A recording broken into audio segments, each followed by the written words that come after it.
Having very sensibly spent much of the winter in Australia, Galway spends more time in Europe in the summer. Innsbruck is not far from home, but he chooses to reach it direct from Ireland, where he had given a concert and gone fishing. He arrives in Innsbruck on the day of his concert to meet up with a young Italian orchestra, I Solisti Veneti. They rehearse in the Music Conservatoire. Staccato. Okay, where I begin, pianissimo, because 2 horns, 2 oboes and 1 flute. Ridiculous orchestration of Mozart, I have to say. Wasting no time waiting for the conductor, Claudio Scimoni, Galway jumps in to rehearse the orchestra himself.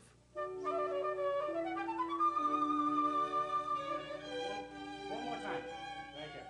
And here's solo.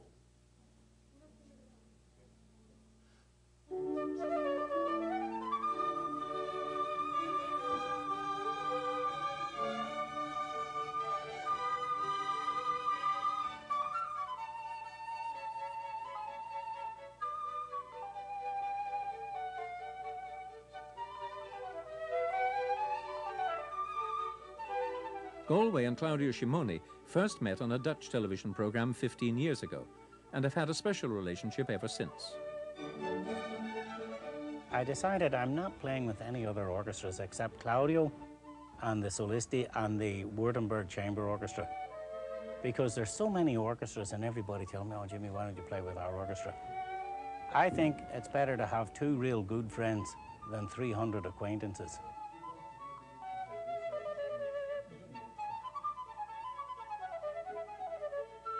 Claudio Scimoni sees Galway the musician in a very different way to the image of chirpy entertainer projected by Galway himself and his publicists.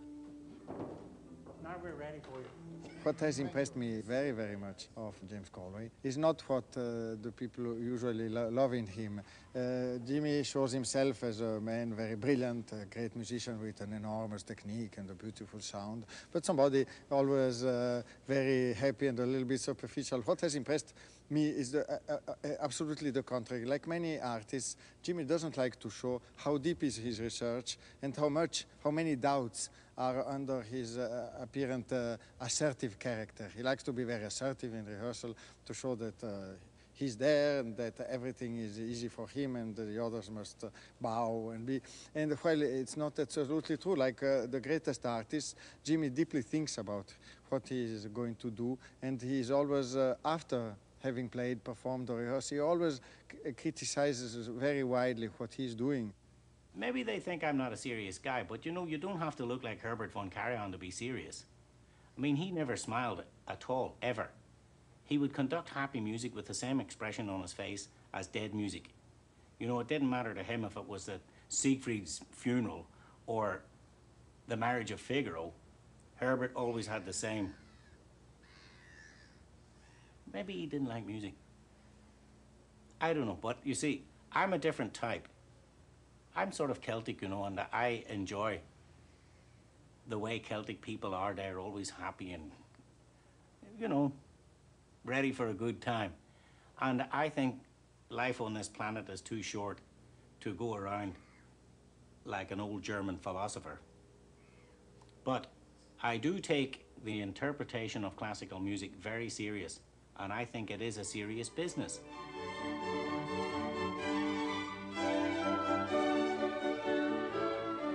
I found every time we meet again, there is something new and something very interesting and very stimulating also for somebody who is doing music with him.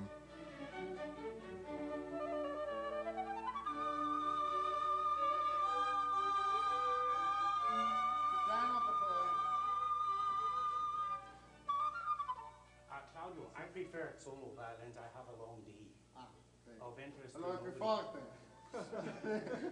Not only our personalities blend very easily, but also there is something that I can learn from him and from his evolution.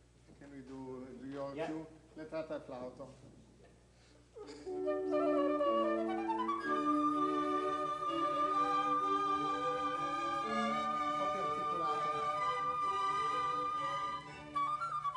It's a very, very impulsive orchestra, you know, in the concerts.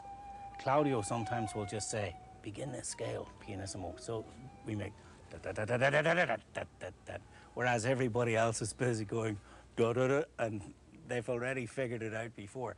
Just on the spur of the moment, Claudio will say something or do something, and he's a very active conductor, and the orchestra are very active when they play together.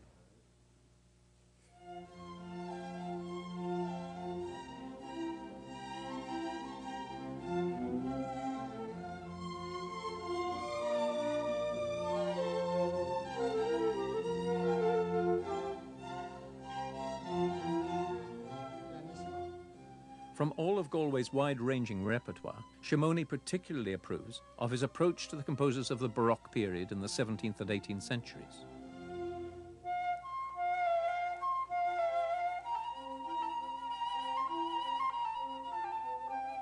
The Baroque music, especially the Baroque music we play, is a music very much given to the performer. There is a very famous phrase of Couperin that says the difference between French music and Italian music is that the Italian music is not definite. In Italian music, the success of music depends much more on the performer than on the composer, because it's very open to improvisation.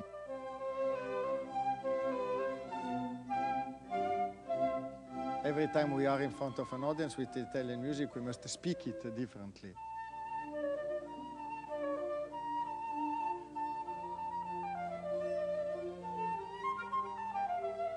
Now, there are a lot of musicians that don't feel this. You meet them after years and they're always playing academically the same thing in the same way, and they want you absolutely to stick to what you did the year before, 2 years before, 20 years before, 1 century ago. Well, with Jimmy, he really goes to the roots of this way of doing music, which was the real way of Vivaldi. All these great composers, Vivaldi, Albinoni, Tartini, great composers who were also great performers. And they were writing for themselves, and they were playing and performing everything differently, according not only their temperament, but the progress of civilization around them. And so we must not play the same music the same way, but we must also not want to make it absolutely different just because we must make it different. It must grow around us and inside us in the same way. And with Jimmy, I feel that he's so sensitive to this. He modernizes the musical language without forcing anything and without touching anything of the real composer image, as I think every great performer should do.